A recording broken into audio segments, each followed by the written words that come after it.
Lecture du livre du prophète Zacharie. Ainsi parle le Seigneur. Exulte de toutes tes forces, fille de Sion. Pousse des cris de joie, fille de Jérusalem. Voici ton roi qui vient à toi. Il est juste et victorieux, pauvre et monté sur un ânon, le petit d'une ânesse. Ce roi fera disparaître d'Éphraïm les chars de guerre et de Jérusalem les chevaux de combat.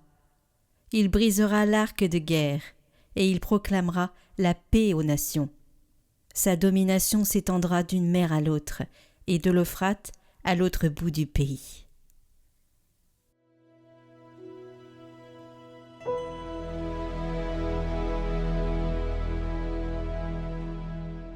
Mon Dieu, mon roi, je bénirai ton nom, toujours et à jamais. Je t'exalterai, mon Dieu, mon roi. Je bénirai ton nom, toujours et à jamais. Chaque jour, je te bénirai. Je louerai ton nom, toujours et à jamais. Le Seigneur est tendresse et pitié, lent à la colère et plein d'amour. La bonté du Seigneur est pour tous, sa tendresse pour toutes ses œuvres. Que tes œuvres, Seigneur, te rendent grâce, et que tes fidèles te bénissent. Ils diront la gloire de ton règne, ils parleront de tes exploits. Le Seigneur est vrai en tout ce qu'il dit, fidèle en tout ce qu'il fait. Le Seigneur soutient tous ceux qui tombent, il redresse tous les accablés. Mon Dieu, mon roi, je bénirai ton nom, toujours et à jamais.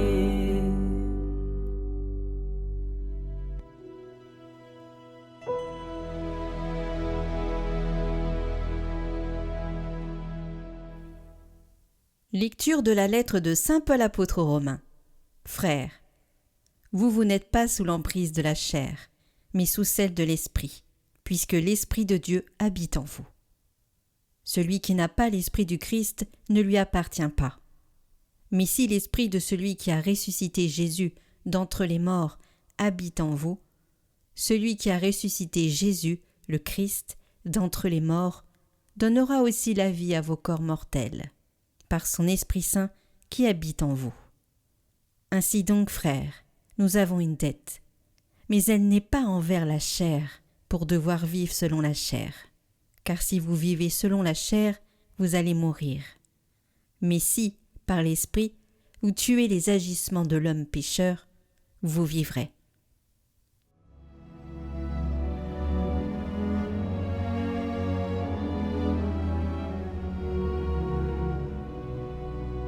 Évangile de Jésus-Christ selon saint Matthieu.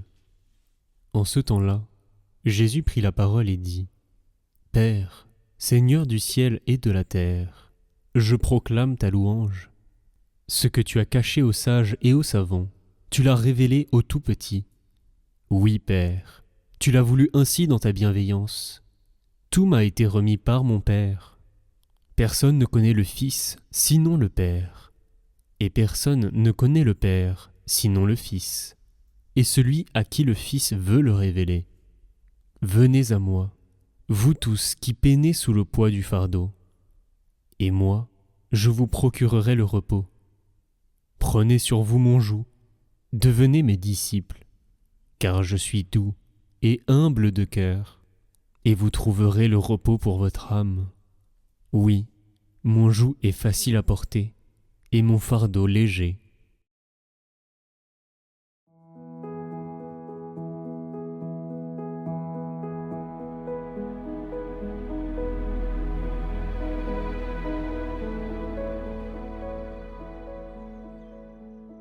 Venez à moi, dit le Seigneur, et moi je vous procurerai le repos. Vous trouverez le repos pour votre âme. Au moment où beaucoup commencent actuellement les vacances, le temps annuel de repos, ces paroles de l'Évangile nous éclairent pour les envisager en chrétiens. Travail et repos sont prévus par Dieu. L'alternance de ces deux périodes structure la mission de l'homme dans la création. Le 7e jour est le sabbat de Dieu. L'homme est à l'image de Dieu par son travail, mais aussi par son repos. Pourquoi faut-il ces temps de repos ? À force de travail, on en viendrait à oublier que nous ne sommes que des collaborateurs de Dieu. Nous avons toujours tendance à oublier que c'est en lui que nous avons la vie, le mouvement et l'être. Ou encore que c'est lui qui fait en nous le vouloir et le faire, pour citer saint Paul. L'incapacité à prendre des vacances, à laisser le monde fonctionner sans moi, en quelque sorte, conduit inévitablement au narcissisme, à la mise en scène de soi comme grand personnage indispensable. Ainsi, les vacances sont un acte d'humilité.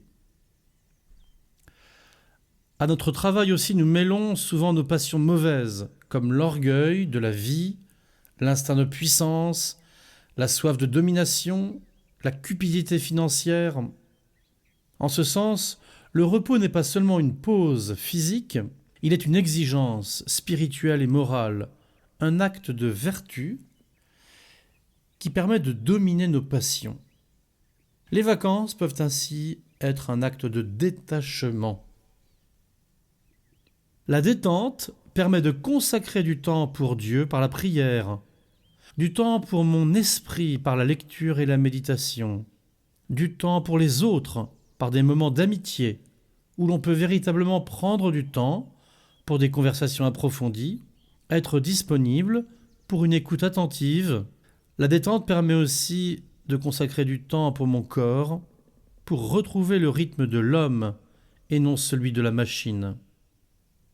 Saint Thomas d'Aquin, dans la Somme théologique, a une question entière sur le sujet. Y a-t-il une vertu à jouer ?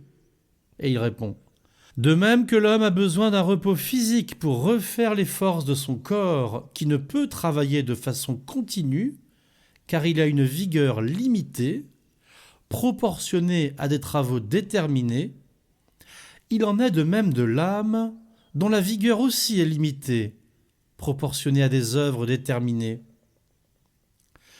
Quand l'âme s'élève au-dessus des réalités sensibles pour s'appliquer aux œuvres de la raison, il en résulte une fatigue psychique. Davantage encore s'il s'applique aux œuvres de la contemplation, car c'est ainsi qu'il s'élève davantage au-dessus des choses sensibles, bien que dans les œuvres extérieures, il puisse y avoir une plus grande fatigue physique. Dans les deux cas, cependant, on se fatigue d'autant plus qu'on s'applique plus intensément aux œuvres de la raison. Or, de même que la fatigue corporelle se relâche par le repos du corps, de même la fatigue psychique se relâche par le repos de l'âme. Et saint Thomas poursuit : le repos de l'âme, c'est le plaisir. C'est pourquoi il faut remédier à la fatigue de l'âme en s'accordant quelques plaisirs qui interrompent l'effort de la raison. Ces paroles et actions où on ne recherche que le plaisir de l'âme s'appellent divertissement ou récréation. Il est donc nécessaire d'en user de temps en temps comme moyen de donner à l'âme un certain repos. Puis saint Thomas explique que l'on peut pécher en jouant trop, mais aussi en ne jouant pas assez. Il est contraire à la raison, dit-il, d'être un poids pour les autres, lorsque, par exemple, on n'offre rien de plaisant et qu'on empêche aussi les autres de se réjouir.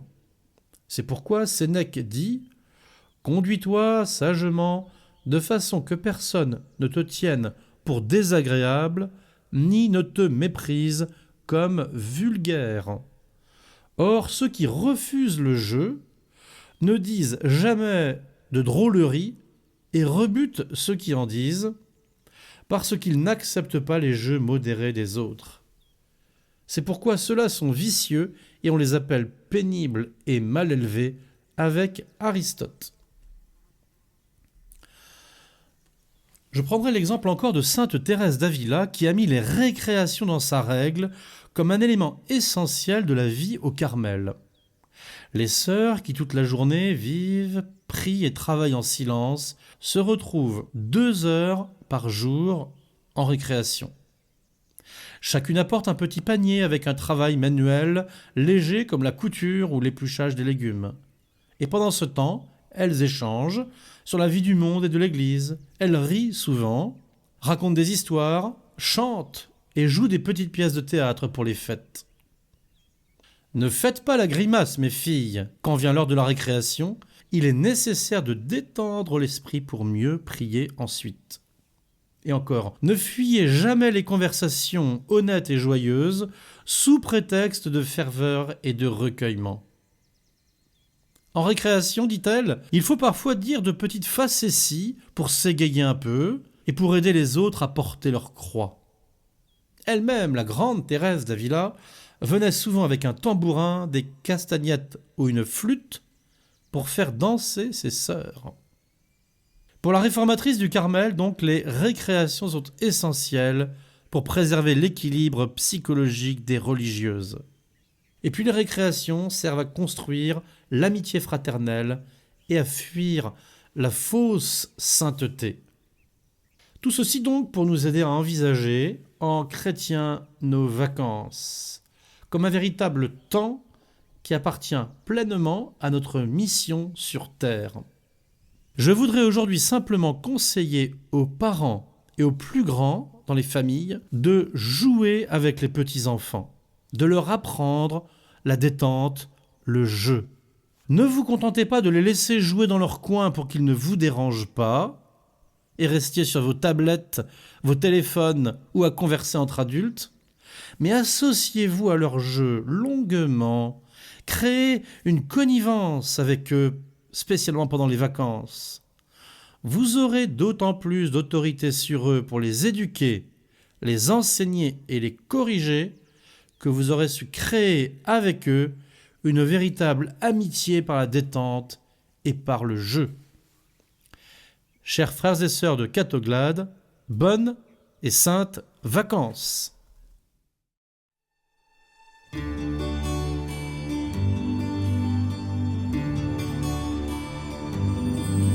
Venez à moi, vous qui portez un fardeau. Venez, vous tous qui peinez. Et moi, je vous soulagerai. Je suis le repos de vos âmes. Venez à moi, vous qui portez un fardeau. Venez,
le repos de vos âmes.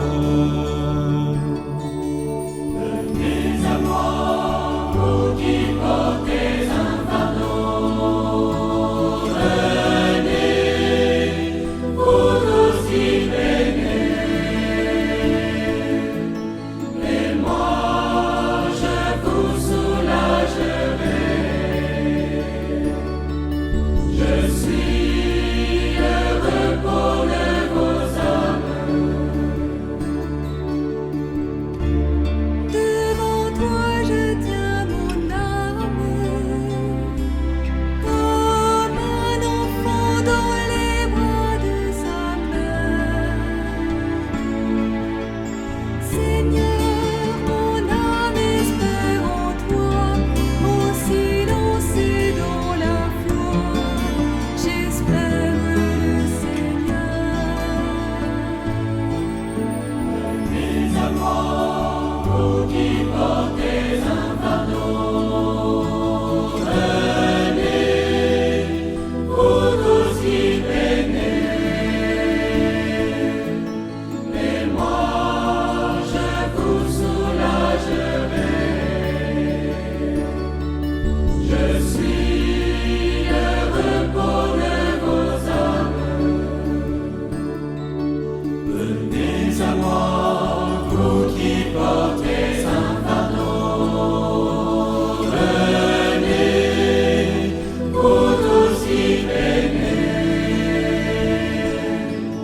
Et moi je vous soulagerai.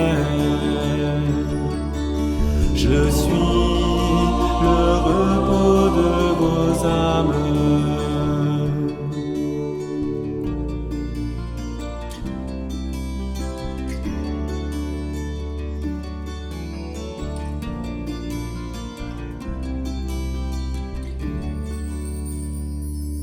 Prions pour toutes les intentions déposées en commentaire cette semaine. Notre Père qui êtes aux cieux, que votre nom soit sanctifié, que votre règne vienne, que votre volonté soit faite sur la terre comme au ciel. Donnez-nous aujourd'hui notre pain de ce jour. Pardonnez-nous nos offenses, comme nous pardonnons aussi à ceux qui nous ont offensés. Et ne nous laissez pas entrer en tentation, mais délivrez-nous du mal. Amen. Je vous salue Marie, pleine de grâce, le Seigneur est avec vous. Vous êtes bénie entre toutes les femmes, et Jésus, le fruit de vos entrailles, est béni. Sainte Marie, Mère de Dieu, priez pour nous, pauvres pécheurs, maintenant et à l'heure de notre mort. Amen. Gloire au Père et au Fils et au Saint-Esprit, comme il était au commencement, maintenant et pour les siècles des siècles. Amen.